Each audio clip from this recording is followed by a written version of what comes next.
3 দিন যাবত এই শুক্রবার থেকে আজ রোববার বাংলাদেশের রাজনৈতিক অঙ্গনে ও বিশেষ করে সোশ্যাল মিডিয়াতে ফেসবুক, ইউটিউব এবং অন্যত্র একটা বিরাট রকমের একটা হইচই চলছে। গেল গেল গেল মানে কেউ বলছে গেল গেল গেল, তারা কারা? যেমন চরমোনায়ের পীর সাহেব ফজলুল করিম, ধূর্ত, অতি ধূর্ত লোক, অতি ধূর্ত, নীতিহীন, অসৎ, অনর্গল মিথ্যা কথা বলতে পারে। এর বাবাও তাই ছিলেন, ছেলেও তাই। মিটফোর্ড যে হত্যাকাণ্ড ঘটলো ওটা নিয়ে আজকে আলোচনা, যে মিটফোর্ড হত্যাকাণ্ডে জামাত ও তার সহযোগীদের ঘোলা পানিতে মাছ মারার একটা আয়োজন। তারা ঘোলা পানিতে মাছ শিকার করতে চায়। মিটফোর্ড হাসপাতালের সামনে লাল চাঁদ নামে একজন ব্যবসায়ীকে হত্যা করা হয়েছে। ওইটাকে বিএনপি চাঁদাবাজির ফসল, চাঁদাবাজির জন্য হত্যাকাণ্ড হয়েছে, এই ধরনের একটা অপপ্রচার জামাতে ইসলামী, ইসলামী আন্দোলন আর ছোট ছোট অন্য দলগুলো এবং নতুন যে দল কেবল এখনো জন্মই হয়নি, আসলে বলা যায় এনসিপি, স্টিল বর্ন চাইল্ড, মানে একটা মৃত সন্তান হিসাবে পৃথিবীতে এসছে, যেটা জন্ম থেকেই মৃত, সেই দলের কিছু নেতা, তারা অনর্গল মিথ্যা কথা বলতে পারে। নীতি, আদর্শ, সত্য, মিথ্যা, এগুলোর ধার ধারে না জামাতে ইসলামী। জামাতে ইসলামী তো প্রথম থেকেই একটা ষড়যন্ত্রকারী, একটা ফ্যাসিস্ট দল, আমার কথা না। এইটা অনেক বড় বড় অভিজ্ঞ পণ্ডিতরা বলেছেন এবং মৌলানা মওদুদী নিজেই বলেছেন যে তার যে আদর্শ, মানে এই দলগুলো জামাতে ইসলামী, ইসলামী আন্দোলন, ইসলামী শাসনতন্ত্র আন্দোলন, সেটা কি জিনিস আমি জানি না, রাষ্ট্রবিজ্ঞানীরাও এই তত্ত্ব খুঁজে বের করতে পারবেন না। ইসলামী শাসনতন্ত্রের আন্দোলন কোন জায়গায় ছিল, কোন দেশে এরকম ধরনের রাষ্ট্র হয়েছে আমার জানা নেই। আমি ইসলামিক হিস্ট্রির ছাত্র। যেটা বলছিলাম যে জামাতে ইসলামী, ইসলামী শাসনতন্ত্র আন্দোলন আর এই যে সদ্য প্রসবিত দল এনসিপি, অনেকে ন্যাশনাল চিলড্রেন্স পার্টি বলে, যাই হোক, ন্যাশনাল সিটিজেন্স পার্টি, এরা সুবিধাবাদী, মিথ্যুক ও ভণ্ড। এরা এই ঘটনাকে কিভাবে প্রোপাগান্ডার মাধ্যমে এবং সরকারি যন্ত্র যদি তাদের সহযোগী থাকে, মানে পুলিশ বিভাগ এবং সামরিক বিভাগের একটা অংশ, সামরিক বাহিনী তো এখন পুলিশিং করছে, আইন প্রয়োগের সঙ্গে তারা সম্পৃক্ত। জেনারেল ওয়াকারুজ্জামান এই ভারতপন্থী ও রপন্থী হাসিনা পন্থীদের যে ষড়যন্ত্র, আওয়ামী লীগকে না পারলেও সরাসরি একটা আওয়ামী পন্থী ভারতপন্থী সরকার এই দেশে তারা প্রতিষ্ঠা করতে চায়। দেশে দুটো সরকার চলছে আপনারা জানেন, একটা ডক্টর ইউনূসের সরকার, একটা জেনারেল ওয়াকারুজ্জামানের সরকার। এরা জেনারেল ওয়াকারুজ্জামানের আশীর্বাদ পুষ্ট, তার সঙ্গে আসিফ নজরুলদের বা স্বরাষ্ট্র উপদেষ্টা জেনারেল জাহাঙ্গীরদের সম্পর্ক খুবই নিবিড়, এতে কোনো সন্দেহ নেই। কেননা হত্যাকাণ্ড ঘটার আগে বা সঙ্গে সঙ্গে পুলিশ আসলো না, কাউকে ধরলো না, যারা আসল হত্যাকাণ্ড ঘটিয়েছে তাদেরকে না ধরে, মানে 19 জন আসামির মধ্যে 2 জন না 3 জনকে গ্রেপ্তার করেছে। যাই হোক, এই যে হত্যাকাণ্ড যেটা ঘটলো, যেটাকে বলা হচ্ছে এটা একটা চাঁদাবাজির নিয়ে আন্দোলনের গন্ডগোলের সূত্রপাত, আসলে এটা কিন্তু ছিল একটা ব্যবসায়িক দ্বন্দ্ব। সে দ্বন্দ্বে এই লাল চাঁদ সোহাগ নামে এক ব্যক্তিকে মেরে ফেলা হলো খুবই নৃশংস ভাবে। কিন্তু যারা এই ব্যবসায়িক চাঁদাবাজি, শুধু তাই না, বিএনপির চাঁদাবাজি অপপ্রচার করছেন, মিথ্যাচার করছেন, সেখানে দেখা যাচ্ছে জামাতে ইসলামের প্রধান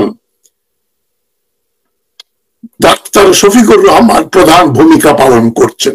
তার উপরে আমি গতকাল একটা ভিডিও করেছি, ডাক্তার শফিকুর রহমানের কাছে তাজ হাসমির খোলা চিঠি, এটা দেখতে পারেন, অনেক তথ্য সেখানে রয়েছে। অনেকে তাৎপর্য বুঝতে পারছেন না, খোলা চিঠি লিখেছি তো কি হয়েছে, এটা যে একটা গুরু একটা উদ্দেশ্য আছে, এটা একটা খুবই গুরুত্বপূর্ণ ব্যাপার, অনেকেই বুঝতে পারেননি। যাই হোক, এনসিপির নেতৃবৃন্দ চরমোনার অতি সুবিধাবাদী মিথ্যুক ভণ্ড পীর ফজলুল করিম বলছে এটা বিএনপির চাঁদাবাজির ব্যাপার।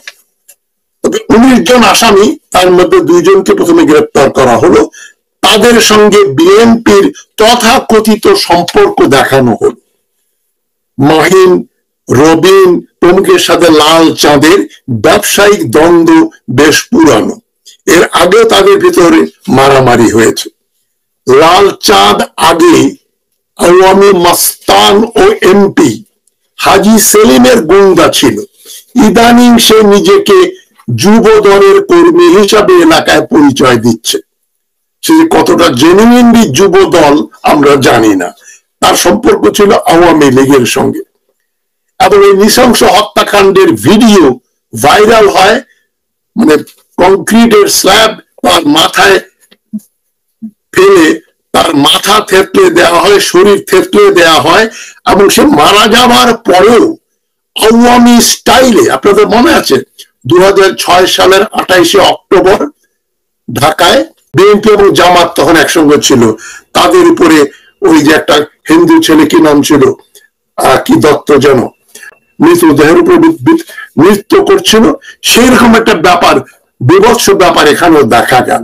প্রশ্ন হচ্ছে, দিবালোকে দিনের বেলায় রাস্তার উপরে অত ঘন বসতিপূর্ণ এলাকা মিটফোর্ডে মানুষকে হত্যা করার পরে তার শরীরের উপরে দাঁড়িয়ে নাচানাচি করছে, তাদের নিশ্চয়ই উপরের মহল থেকে গ্রিন সিগন্যাল দেয়া ছিল, তোমরা যাই করো তোমাদেরকে ধরা হবে না, কোনো বিচার হবে না, এই হত্যাকাণ্ড ঘটিয়ে তোমরা চলে যাবে, তোমাদের কোনো বিপদ হবে না। এবং 19 জন আসামির মাত্র 2 জন যুব দলের সাথে সম্পৃক্ত ছিল বলে তারা দাবি করছে। তারাও কতটা যুব দল বা ছাত্র দল আমরা জানি না, মানে একজন ছিল যুব দলের, আরেকজন ছাত্র দলের। যাই হোক, পুলিশ কেন, প্রশ্ন হচ্ছে পুলিশ কেন বাকি আসামিদের ধরছে না? রুহুল কবির রিজভী বিএনপির নেতা, উনি অভিযোগ করেছেন কিছুদিন আগে যে বিএনপি যাদের বের করে দিয়েছে সন্ত্রাসী কাজের জন্য এবং দলের শৃঙ্খলা বহির্ভূত ভঙ্গ করে যারা মারামারি, গুন্ডামি, চাঁদাবাজি করে, তাদের নাম পুলিশের কাছে দিয়েছে, কিন্তু পুলিশ তাদের গ্রেপ্তার করে না। তার মানে কি, পুলিশ বা সরকার চেষ্টা করছে বিএনপিকে যতটা পারে বদনাম করে দেয়া। এবং এই উদ্দেশ্যে আমি 2 দিন আগে ভিডিওতে বলেছি, সানেম নামে একটা এনজিও, তারা তথাকথিত সার্ভে করে বলে দিল যে আগামী নির্বাচনে বিএনপি বড়জোর 39% ভোট পাবে, জামাত পাবে 21% এবং এনসিপি পাবে 16%। আমি চ্যালেঞ্জ দিয়েছি, আমি বলেছি যে বিএনপি 70 থেকে 80% ভোট পাবে, এটাই হয়ে গেছে বিএনপির কাল।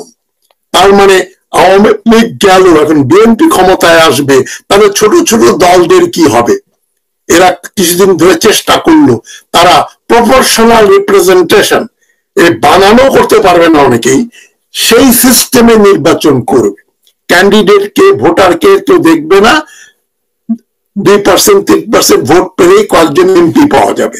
এমপি পাওয়া গেলে ডিউটি ফ্রি গাড়ি কেনা যায়, কোটি কোটি টাকা পাওয়া যায়, চুরি করা যায়, বহুত। একটা এমপি হতে পারলে সে কয়েকশো কোটি বা কয়েক হাজার কোটি টাকার মালিক হয়ে যায় অবৈধভাবে। সেখানেই কিন্তু এই যে পীর সাহেব, চরমোনাইর পীর বলেন, এনসিপি বলেন, আর জামাতে ইসলামী বলেন, আর কমিউনিস্ট পার্টি বলেন, তাদের সেন দৃষ্টি টাকার বাক্সের দিকে, ক্ষমতার দিকে। ক্ষমতা হলেই পয়সা আসে, এটাই রাজনীতির, বাংলাদেশের রাজনীতির কথা। ইসলামী ছাত্র শিবির একটা বিরাট ভূমিকা পালন করলো, যেন মিটফোর্ডের গন্ডগোলের হত্যাকাণ্ডের সঙ্গে বুয়েট, চুয়েট এবং অন্যান্য কলেজ বিশ্ববিদ্যালয়ের ছাত্রদের যেন কোনো সম্পৃক্ততা আছে। বিএনপি পন্থী ছাত্র যারা হলে থাকে তাদেরকে তারা বের করে দিতে চাচ্ছে। মানে কি হুমকি দামকি, মারামারি হলো মিটফোর্ডে। তারা জানে না বিএনপি সর্ববৃহৎ দল, গ্রাস রুটসে তৃণমূলে তাদের প্রচন্ড প্রচন্ড রকম সমর্থন রয়েছে। নয়াপল্টনে যখন বিএনপি মিটিং হয় আপনারা জানেন না,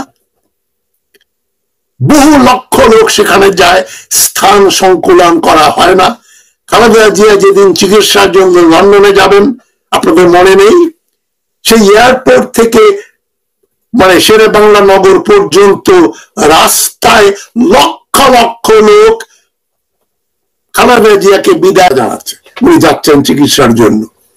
সিম্বলিক ব্যাপার, কিন্তু এর যে গুরুত্ব কতটা এই পীর ফজলুল করিমের মাথায় ঢোকে না।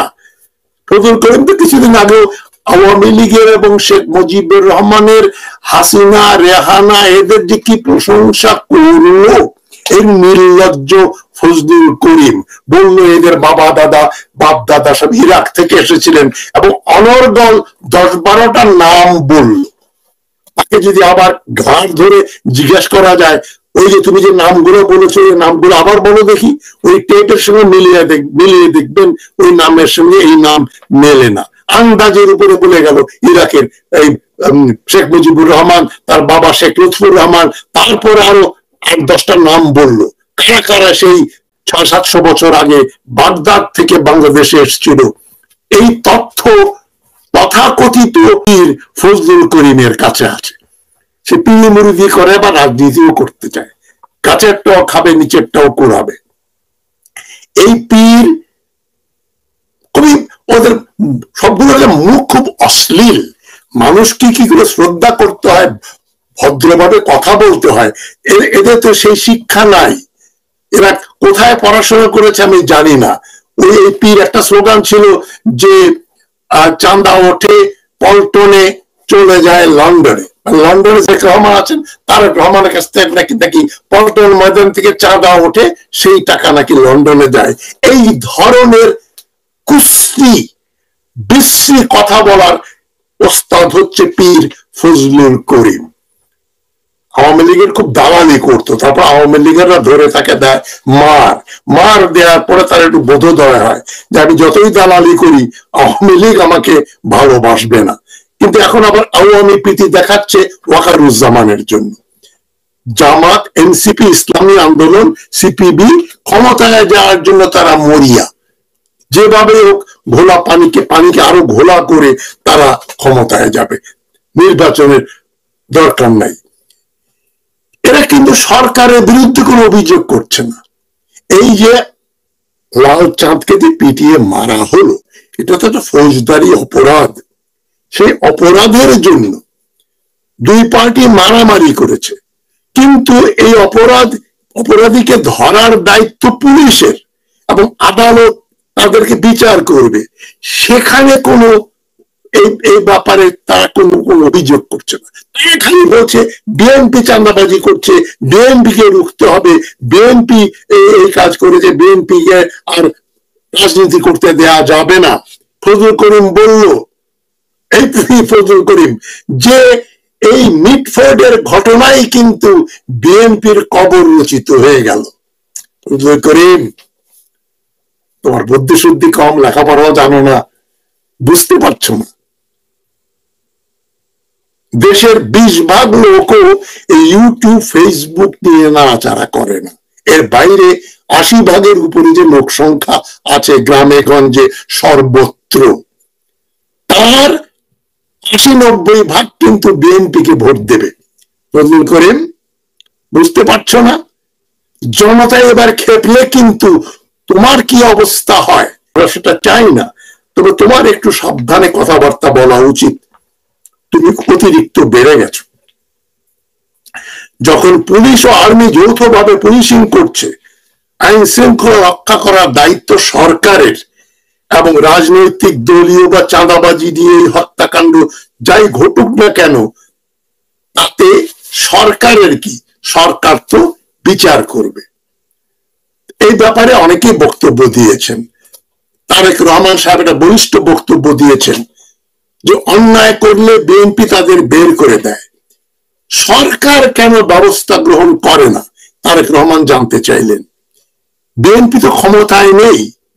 যে ছেলেটা মারা গেছে লাল চাঁদ, সে যুব দলের, তবে বাইরে থেকে যেসব হত্যাকারী আনা হয়েছে তাদের ধরা হচ্ছে না কেন, এবং তারা তো বিএনপি পন্থী নয়। হত্যাকাণ্ড যারা ঘটিয়েছে 19 জনের ভেতরে 2 জনের সম্পৃক্ততা পাওয়া যায় তথাকথিত যুব দল এবং ছাত্র দলের সঙ্গে। আমরা নিশ্চিত নই। মানব জমিন একই কথা বলছে। মানব জমিন বলছে পুলিশ বলেছে চাঁদাবাজির সাথে এই হত্যাকাণ্ডের কোনো সম্পর্ক নাই। এটা কিন্তু আমরা সোশ্যাল মিডিয়াতে দেখি না। এর বিরুদ্ধে আমি কথা বললেই বলে বিএনপির আপনি দালালি করছেন। আমি বিএনপির সালাউদ্দিন সাহেব সম্বন্ধে চ্যালেঞ্জ করলাম যে প্রমাণ করেন, একটা প্রমাণ দেন যে তিনি রয়ের দালাল। আমাকে বলছে আপনাকে সালাউদ্দিন সাহেব টাকা দিয়েছে। আমার চ্যানেলটা 3 মিলিয়ন ভিউয়ার নাই, আমার 10-15 হাজার লোক দেখলে আমি মহা খুশি। শিক্ষিত, মার্জিত, রুচিবান লোকজন যাদের ভূমিকা আছে দেশের রাজনীতিতে, তারা এবার অনুষ্ঠান দেখেন। সুতরাং বিএনপি কোন দুঃখে আমাকে টাকা দিতে যাবে? আমি সত্যি কথা বললাম এই জন্য। সালাউদ্দিন সাহেব কি বিপদে পড়েছেন নাকি? বিএনপি কি বিপদে পড়েছে নাকি? মানে তারা কাল্পনিক ভাবে বিএনপি কে মেরে ফেলেছে। ওই বলে পাগলের সুখ মনে মনে, তারা পাগল হয়ে গেছে, ভাবছে বিএনপি এইবার তো আর বিএনপি দাঁড়াতে পারবে না। এই প্রমাণ করে দিয়েছি আমরা যে মিটফোর্ডের হত্যাকাণ্ড বিএনপি চাঁদাবাজির জন্য ঘটেছে। তারা সব প্রমাণ করে দেয়। সালাউদ্দিন সাহেব শিলংয়ে নরেন্দ্র মোদীর দেওয়া বাংলোতে থাকেন, এবং আমি যেটা কালকেও বলেছি, নরেন্দ্র মোদী যদি জানেন যে সালাউদ্দিনকে রয়ের এজেন্ট বানানো হয়েছিল এবং রয়ের যে এখন কর্তা ব্যক্তি যারা রয়েছেন তাদের অযোগ্যতার কারণে বাংলাদেশের আনাচে কানাচে জানে যে সালাউদ্দিন একজন রয়ের এজেন্ট, তাহলে তো এই রয়ের প্রধানকে নরেন্দ্র মোদী মানে পদচ্যুত করে বরখাস্ত করে জেলে ভরবেন যে তুমি গোপনীয়তা রক্ষা করতে পারছো না। কিন্তু বাংলাদেশের জনতা লাফাচ্ছে। কারণ ইউটিউবে শুনেছি কেউ না কেউ বলেছে, কারা বলেছে আপনারা জানেন, এই তো একটা রয়ের মানুষ, এবং র তাকে শিলংয়ে রেখে দিয়েছে, বাংলাদেশে না, 8-9 বছর। যাই হোক, মানব জমিন বলছে এটা একটা ব্যবসায়িক দ্বন্দ্ব প্রসূত হত্যাকাণ্ড। এবং মাহমুদুল হাসান মহিন, যাকে যুবদল থেকে বের করা হয়েছে, অপু দাস ছাত্র দলের বহিষ্কৃত নেতা, এদের সাথে লাল চাঁদের ব্যবসায়িক দ্বন্দ্ব ছিল। তো এই ব্যবসায়িক দ্বন্দ্বটাকে তারা বানিয়ে দিয়েছে চাঁদাবাজির ব্যাপার। বিএনপি নাকি এখন আওয়ামী লীগের মতো হয়ে গেছে এবং এরা চাঁদাবাজি করছে। দেখেন, বিএনপি আমাকে পয়সাও দেয় না, আমি দিও না তাদের সদস্যও নই। এই পয়সা এগুলো বলাতে আমি সত্য বলে আমি বলছি। এখন দেখা যাক জামাত, এনসিপি, ইসলামী আন্দোলন কি চায়। রাজনৈতিক ক্ষমতা নিশ্চয়ই। এসব অর্বাচীন, লোভী, অসৎ ও সুবিধাবাদীরা মনে করে বিএনপিকে মিটফোর্ডের এই হত্যাকাণ্ডে নিয়ে বদনাম করলেই রাজনীতির মাঠ তারা দখল করে নেবে। এদের একটার চাইতে আরেকটা বড় উজবুক। জামাত মূলত একটা অগণতান্ত্রিক ফ্যাসিস্ট পার্টি। বহুবার বলেছি আমি, মওদুদীর একাধিক লেখায় তার প্রমাণ আছে। আমি মওদুদীর কমপ্লিট ওয়ার্কস পড়েছি ইংরেজিতে এবং উর্দুতে। তিনি ইতালির ফ্যাসিস্ট পার্টির নেতা, ওই স্বৈর শাসক মুসোলিনির প্রচন্ড ভক্ত ছিলেন। কারণটা মেনে নেন, সময়টা কি 1941 সাল, যখন মুসোলিনি একেবারে ভীষণ প্রতাপশালী একজন নেতা ইটালির এবং ফ্যাসিস্ট পার্টির নেতা। এই মওদুদি বলেছেন, আমার এই জামাতে ইসলামীকে আমি ফ্যাসিস্ট পার্টির অনুকরণে সংগঠিত করে পৃথিবীব্যাপী একটা ইসলামিক থিও ডেমোক্রেসি, থিও মানে থিওলজিক্যাল, মানে ধর্মীয় ডেমোক্রেসি বানাবেন, এবং সেটা কোন একটা বিশেষ দেশে সীমাবদ্ধ থাকবে না, এটা আন্তর্জাতিক, অনেকটা কমিউনিজমের মতো একটা এমিরেট গঠন করবেন, রাজতন্ত্র, এবং তার ইসলামিক স্টেটে অমুসলিম, খ্রিস্টান, হিন্দু ও ইহুদিরা জিম্মি হিসাবে বাস করবে।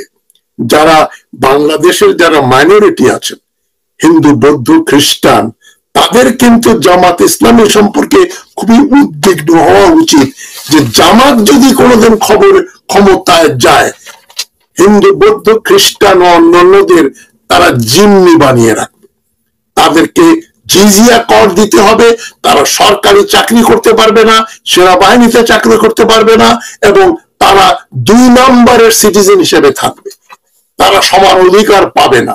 এটা কিন্তু জামাত ইসলামী প্রকাশ্যে বলে না, আমি বলি বলে আমার উপর রাগ, কিন্তু প্রমাণ দিলেও যারা দল কানা তারা তো প্রমাণের অপেক্ষায় থাকে না।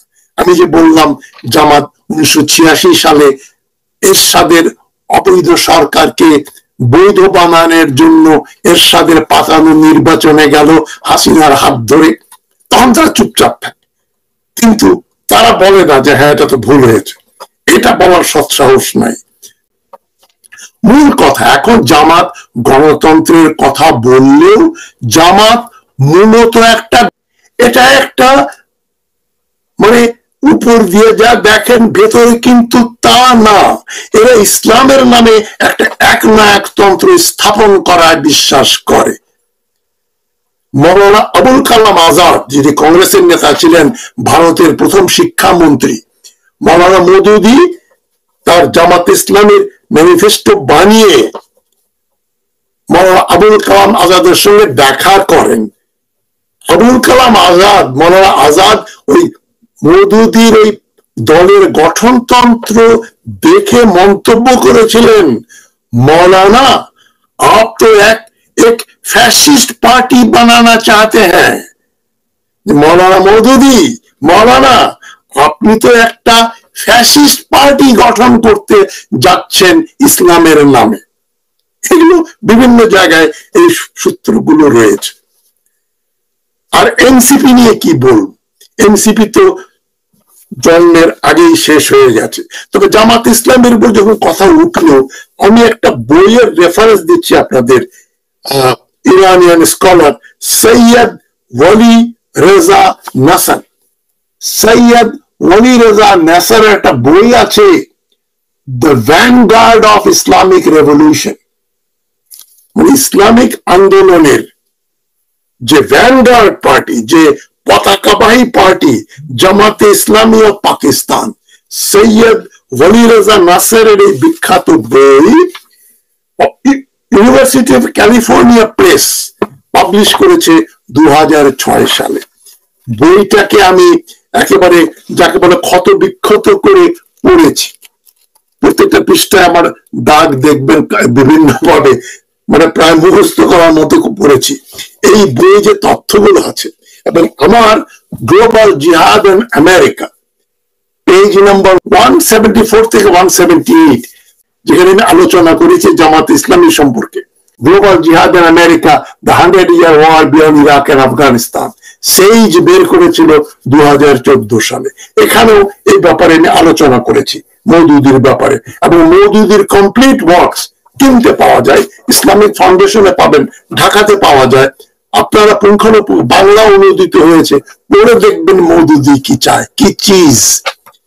তাদের পেছনে দৌড়াচ্ছে এরা একটা গুপ্ত সংগঠন ইসলামের নামে, এবং মূলধারা ইসলামী দলগুলো উলামা কিন্তু মওদুদিকে বলে ফিতনা, ফিতনায়ে মওদুদি হচ্ছে জামাতে ইসলামী। তারা এখন স্বীকৃতি পেয়ে গেছে। এখন এনসিপি জন্মের আগে এটা মৃত, ভূমিষ্ঠ হয়েছে মৃত।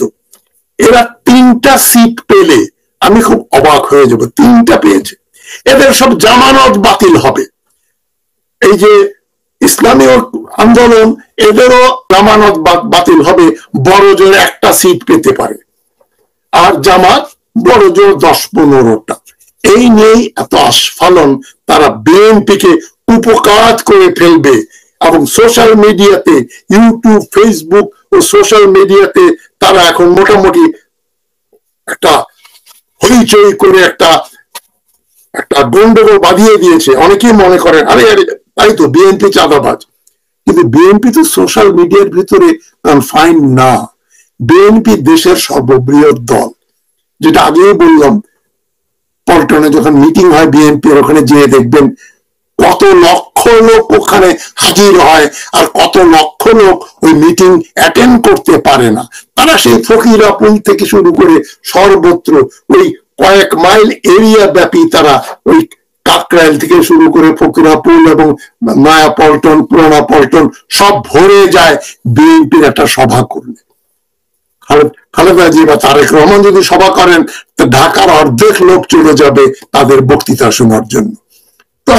তারপরে যদি এরা মনে করে এই ধরনের একটা হত্যাকাণ্ডে বিএনপির চাঁদাবাজির জন্য এগুলো হয়েছে, এগুলো সত্যের অপলাপ এবং মিথ্যাচার করা, আস্ফালন করা, এদের ওয়াকারুজ্জামানের ছকে, ভারতের নির্দেশে এরা কাজ করছে। কিন্তু তারা, তাদের যে ব্যর্থতা, পরাজয়, এটা অবধারিত। কিন্তু বিএনপি কিন্তু উদ্বিগ্ন না। তারা গুন্ডামি করে, এলাকায় যাদের প্রভাব আছে, একদল ক্ষমতায় আসলে তারা সব সেখানে যায়, ওই দল ক্ষমতা হারালে আবার তারা অন্য দলে চলে যায়। আওয়ামীরা বিএনপিতে আসে, আবার আওয়ামী লীগ জিতলে বিএনপি সমর্থকেরা অনেকেই আওয়ামী লীগে যোগদান করে। এটা বাংলাদেশের কালচার। একই লোক বিভিন্ন সময় বিভিন্ন দল করে। ওই যে আব্দুল খালেক নামে একজন মিরপুরের একজন ব্যবসায়ী ছিল, বিটি সিনেমার মালিক, লেখাপড়া জানতো না, তিনি একবার বক্তৃতায় বলেছিলেন যে আমি কিন্তু বাংলাদেশের সব দল করছি। যখন বিএনপি, পাকিস্তান আমাদের মুসলিম লীগ, তারপরে আওয়ামী লীগ, তারপরে বিএনপি, তারপরে জাতীয় পার্টি, কোন পার্টি উনি বাদ দেন নাই। উনি বলেন আমার একটা নীতি আছে, যখন যে দল সরকারে যায় আমি সেই দল করি। আব্দুল খালেকের ভাষ্য এটা। এই ধরনের বহু লোক আছে। আজ বিএনপি, কালকে আওয়ামী লীগ আসলে তারা আওয়ামী লীগ, এবং যদি জামাত ইসলামী কোন ক্ষমতায় আসতো তারা জামাতেও যোগদান করত। যাই হোক, আজকের আলোচনার মূল বিষয়বস্তুই হচ্ছে মিটফোর্ডের হত্যাকাণ্ডকে ঘোলা করে, পানি ঘোলা করে এখানে মাছ মারার জন্য চেষ্টা করেছে। অলরেডি তারা বিফল হয়ে গেছে। কালকের থেকে কিন্তু দেখবেন এই ব্যাপারে আর কোনো আলোচনা, খবরের কাগজে কোনো খবর আসবে না। এবং কিন্তু এরা মনে করেছিল বিপ্লব ঘটিয়ে দিয়েছে, বিএনপি কে বের করে দিয়েছে, ক্ষমতাচ্যুত করে দিয়েছে, বিএনপি আসবে না। তবে যারা নিরপেক্ষ, যারা বাংলাদেশি জাতীয়তাবাদে বিশ্বাস করেন, যারা ভারত ও আওয়ামীদের পুনঃপ্রতিষ্ঠার ঘোর বিরোধী, যারা 24 জুলাই বিপ্লবের আদর্শে উদ্বুদ্ধ হয়ে এখন বেঁচে আছেন, তাদের নিজেদের জিজ্ঞেস করা উচিত যে আচ্ছা, এদের আন্দোলনের ফলে যদি সত্যি সত্যি বিএনপি হারিয়ে যায়, বিএনপি যদি আগামী নির্বাচনে নির্বাচিত না হয়, তাহলে কি হবে আপনারা ভেবে দেখেছেন? কি হবে? ভারতপন্থী হাসিনা মুক্ত হয়ে আবার চলে আসবে। যদিও হাসিনা এখন বলছে আমার খুব শখ, আমি মারা যাবার পরে যেন বাংলাদেশের মাটিতে আমাকে সমাহিত করা হয়। হাসিনা বিবি, তোমার সেই খায়েশ পূর্ণ হবে না। তুমি, তোমার বোন, তোমার ছেলে, তোমার মেয়ে, অর্থাৎ মেয়ে, একটা ভালো খবর আছে কিন্তু, ওই যে মেয়ে যে ওয়ার্ল্ড হেলথ অর্গানাইজেশনে চাকরি করতো, WHO, তারা তাকে জোর করে ফোর্স ছুটিতে পাঠিয়ে দিয়েছে। মানে তাকে আর এখন চাকরিতে রাখবে না। তার যে মিথ্যা কথা বলে যে তাকে হাসিনা রেকমেন্ড করে টাকা পয়সা দিয়ে, ভারত নেপালেদেরকে পয়সা করে দিয়ে তারা মেয়েকে ওয়ার্ল্ড হেলথ অর্গানাইজেশনের এরিয়া চিফ বানিয়েছিল, তার চাকরিও কিন্তু গেছে। সুতরাং এরা আর জীবনে বাংলাদেশে আসতে পারবে না। তবে যদি বিএনপি হেরে যায়, জাতীয়তাবাদী শক্তি হেরে যায়, ওয়াকারুজ্জামানরা কি করবে? আওয়ামী লীগ নাম না নিয়ে অন্য নামে তারা ক্ষমতায় আসবে এবং ভারতের কাছে দেশটাকে তোহফা হিসাবে তুলে দেবে, উপঢৌকন হিসাবে তুলে দেবে। তাই আপনারা সাবধান। বিএনপি বিরোধী আন্দোলন, আমি বিএনপি করি না, তাদের সঙ্গে অনেক মতবিরোধ আছে, তাদের ভেতরে অনেক ভারতপন্থী আছে বলে আমি, আপনারা জানেন আমি কিভাবে তাদের গালাগাল করেছি। এই আমি পর্যন্ত বিএনপির পক্ষে কথা বলছি, কারণ একটাই, যে বিএনপির কোনো অল্টারনেটিভ ফোর্স নাই, অল্টারনেটিভ কোনো দল নেই যারা বিএনপির বদলে বাংলাদেশের জাতীয়তাবাদ রক্ষা করবে, জিয়াউর রহমানের মতো বাংলাদেশের সার্বভৌমত্ব রক্ষা করবে। এই দায়িত্ব আমাদের সবার। সুতরাং এই যে মিটফোর্ড দিয়ে যে পানি ঘোলা করা হচ্ছে সেটাকে প্রতিহত করতে হবে, এবং নির্বাচন যখন আসবে আমি দৃঢ়ভাবে বিশ্বাস করি 70টা বা 80টা ভোট বিএনপির ঘরে যাবে, এবং বিএনপি নিরঙ্কুশ সংখ্যাগরিষ্ঠতা নিয়ে বাংলাদেশে ক্ষমতা অধিষ্ঠিত হবে। 80% বেশি যাবে। কেন? আর কারা? আওয়ামী লীগ নেই, তখন জাতীয় পার্টি তাকে হয়তো নির্বাচন করতে দেয়া হবে কিনা আমার সন্দেহ। আর কারা? জামাত, ইসলামী আন্দোলন, আর এই যে ছোটখাটো দেশগুলো আছে সবগুলোই জামানত যাওয়ার মতো অবস্থা। মানে সবগুলো মিলে হয়তো 15-20টা সিট পেতে পারে, আর বাদ বাকিগুলো বিএনপির ঘরে যাবে। এই ব্যাপারে আমি একেবারে 100% শিওর। যাই হোক, বিএনপিকে রক্ষা করতে হবে দেশকে রক্ষা করার জন্য। দলের চাইতে দেশ বড়, ব্যক্তির চাইতে দল বড়, দলের চাইতে দেশ বড়।